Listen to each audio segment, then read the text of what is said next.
Now, my dear children, I would like to call with honor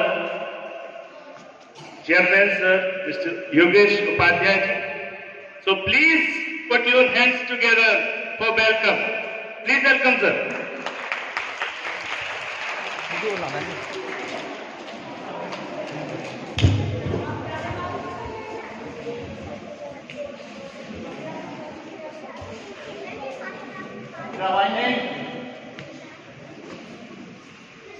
आज के कार्यक्रम में उपस्थित एकलव्य शिक्षण संस्थान के सभी सम्माननीय शिक्षकगण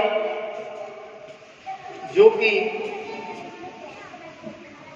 इस शिक्षण कार्य को एक पेशा, एक रोजगार, एक ऑक्यूपेशन ना समझकर बच्चों के, स्टूडेंट्स के उज्जवल भविष्य के लिए एवं देश हित में अपनी कर्तव्य परायणता और कर्तव्य निष्ठा के साथ समर्पित हैं, उन सबको सर्वप्रथम मैं नतमस्तक होकर प्रणाम करता हूं कि वो हमारे देश की सबसे बड़ी शान है।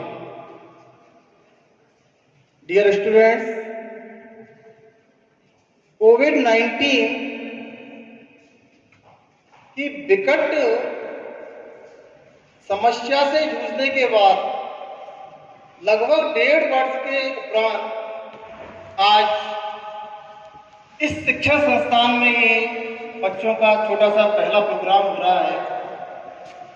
आप सबको इस रंग बिरंगी वेशभूषा में, आप सबके चेहरे पर स्माइल देखकर ऐसा प्रतीत हो रहा है कि जैसे आसमान से आज सारी कायनात उतरकर एकलव्य शिक्षण संस्थान के विशाल प्रांगण में आ गई हो और आप सब बच्चों के अंदर समाहित हो गई हो।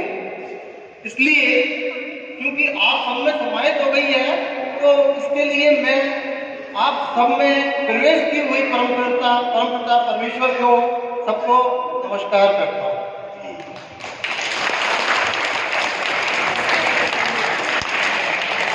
स्टूडेंट, आपके सारे शिक्षकों ने अभी बाल दिवस के बारे में, पंडित जन्मदिन के बारे में बहुत कुछ बताया। आप भी जानते हैं, पढ़ते हैं, इसलिए तो उसमें मैं समय खराब करना नहीं चाहूँगा। आपको 2 मिनट का समय लेना चाहूँगा और ये बताना चाहूँगा कि शिक्षा कितनी अनिवार्य है, शिक्षा का कितना महत्व है। शिक्षा के बिना आदमी, इंसान अधूरा है। शिक्षा हमको समाज में और सब स्थानों पर, हर स्थान पर हमको सम्मान दिलाती है। आप जानते हैं कि एक अशिक्षित व्यक्ति जो होता है उसको समाज में ना कोई इज्जत मिल पाती है और ना अपने जीवन यापन के लिए एक अच्छे रोजगार की व्यवस्था हो सकती है। इसलिए दोस्तों, मैं आपको कहना चाहूँगा कि खेल कूद मनोरंजन तो आवश्यक है ही, आपके विकास के लिए ये भी आवश्यक है कि आप हमेशा खेल कूद मनोरंजन में रहें, लेकिन इसके साथ साथ आप शिक्षा में हमेशा ध्यान रखें, शिक्षा का पूर्ण ध्यान रखें। जब तक आप शिक्षा ग्रहण पूरी नहीं करेंगे तब तक आप समाज में कुछ बन नहीं पाएंगे। कई बार हमारे बच्चों में इस तरह की नेगेटिविटी आ जाती है। जब वो स्कूलों में पढ़ते हैं तो स्कूलों में कॉमन जब पढ़ाई होती है तो ये नेगेटिविटी आ जाती है, बच्चों में नकारात्मक सोच आ जाती है कि ये बच्चा गांव का है, ये बच्चा शहर का है, ये बच्चा अमीर परिवार का है, ये किसी गरीब परिवार का है, ये इंग्लिश मीडियम का है, ये हिंदी मीडियम का है। तो आज के समय में रिजर्वेशन है और टफ कॉम्पिटिशन्स हैं, तो हम क्या करेंगे, कैसे हमारा कुछ होगा, तो हमें पढ़ने से क्या फायदा। इस तरह की बहुत सारी नेगेटिविटी बच्चों में आ जाती है। तो मैं आपको बताना चाहूँगा कि ये जितनी भी बातें, इनमें कहीं कोई दम नहीं है। यदि दम है, कोई सार है, तो केवल और केवल आपके हौसले में है। यदि आपका हौसला है और यदि आपने कोई टारगेट बनाया हुआ है तो दुनिया की कोई ताकत आपको आसमान की बुलंदी तक जाने से नहीं रोक सकती है, क्योंकि बच्चों में नेगेटिविटी आने के बाद में वो वापस से उस राह पर नहीं चल पाते हैं। इसलिए मैं आपको ये बताना चाहूंगा कि यदि ऐसा नहीं होता तो आपको मालूम है, आपको एक दो उदाहरण मैं अभी बताता हूं कि आज यदि ऐसा नहीं होता, शिक्षा का कोई महत्व नहीं होता और साहस का कोई मैटर नहीं होता, तो आज एक चाय बेचने वाला व्यक्ति, समझ सकते हो आप, देश का प्रधानमंत्री नहीं बन सकता था। आपने मिसाइल मैन का नाम सुना है? देश के जो राष्ट्रपति थे कौन थे बताएं? अब्दुल कलाम साहब। अब्दुल कलाम साहब के बारे में मैं आपको बताना चाहूंगा कि वो बहुत ही एक गरीब परिवार से थे और शायद उनकी पढ़ाई का खर्चा वहन करना भी उनके परिवार वालों के लिए बड़ा मुश्किल का काम था। तो आप देखिए कि वो अपने साहस के बल पर, अपने हौसले के बल पर देश के राष्ट्रपति बने और विश्व में उन्होंने मिसाइल मैन बनकर के ख्याति प्राप्त की थी। तो दुनिया में ऐसी कोई भी काम नहीं है बेटा जिसको हम अगर विचार कर लें, टारगेट बना लें, तो उसे हम पूरा नहीं कर सकते हैं। कोई भी अड़चन जो मैंने आपको बताई थी अभी कि कोई गरीब परिवार से है, कोई इंग्लिश मीडियम से है, कोई गांव का है, कोई रिजर्वेशन का मैटर है, कोई अन्य मैटर है, वो आपको रोक सके। दुनिया की कोई ताकत नहीं रोक सकती आपको यदि आपने कोई टारगेट बना लिया है तो।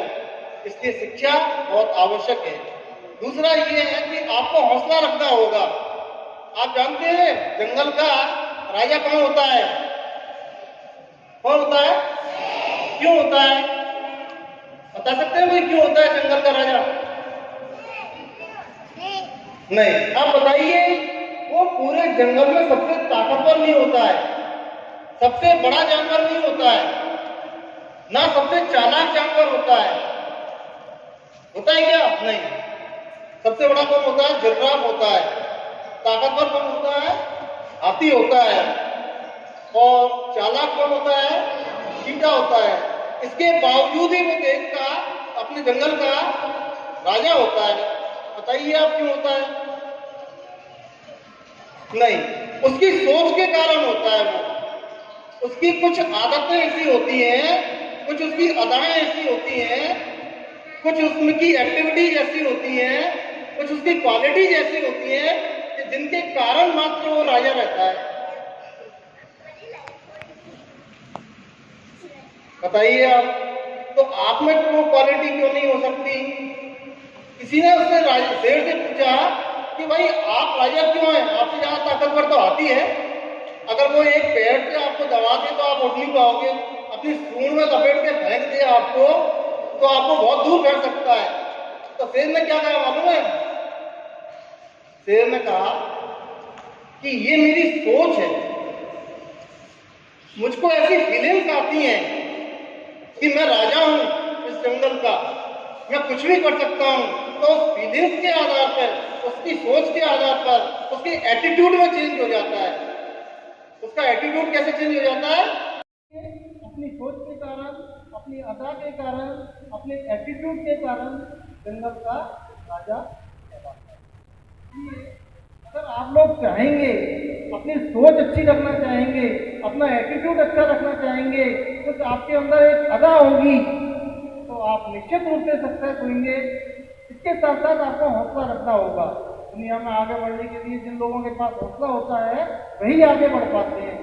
मैं तो कहूँगा कि आपके चलने में, आपके फिरने में, आपके उठने में, आपके बैठने में, आपके देखने में, आपके किसी से बातें करने में, सब में एक एटीट्यूड होना चाहिए, सब में एक हौसला होना चाहिए और सामने वाले को आपके को देखने के बाद ऐसा लगना चाहिए कि इस व्यक्ति में कहीं कोई चीज है, कहीं कोई हौसला है, कहीं कोई आग है और ये आग एक दिन इसके हौसले के कारण आसमान की बुलंदियों को छू लेगी।